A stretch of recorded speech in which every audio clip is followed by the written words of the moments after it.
But for the B2C side, I think there's a bit of a fear around greenhushing, especially around externalizing your product carbon footprints when you don't have complete faith in what the numbers are and when those numbers are changing and evolving rapidly. What's your advice for towing the line between green shouting and green hushing?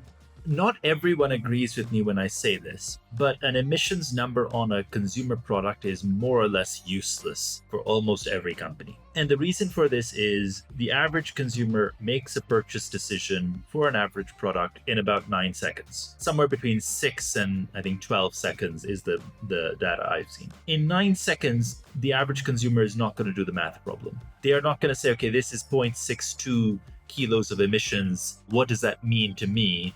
Most consumers are not going to think that way. There are some situations where some referential data is helpful. And what I mean by referential data is this is 30% lower than the alternative, or some form of marketing around that can be helpful. That is usually helpful with a challenger play. So let's say you are an Oatly trying to displace a dairy milk product, for example, and then you kind of want to have the billboard and you want to say, look, here's our numbers, where are the numbers for dairy? And you're implicitly saying all of our products are better than all of these other products that we're challenging. You can see Upfield with some great plant-based products in their portfolio. They're trying to leverage the same challenger playbook for butter alternatives and spread alternatives to butter. And they're going out with like, here's what our numbers are, like we're significantly lower than the comparables. That works as a challenger play because the incumbent is better known and more prevalent and is more likely a part of the grocery basket. It doesn't work if you're the incumbent because actually you have no one there to compete with. You are the incumbent, you might be fractionally better than other incumbents,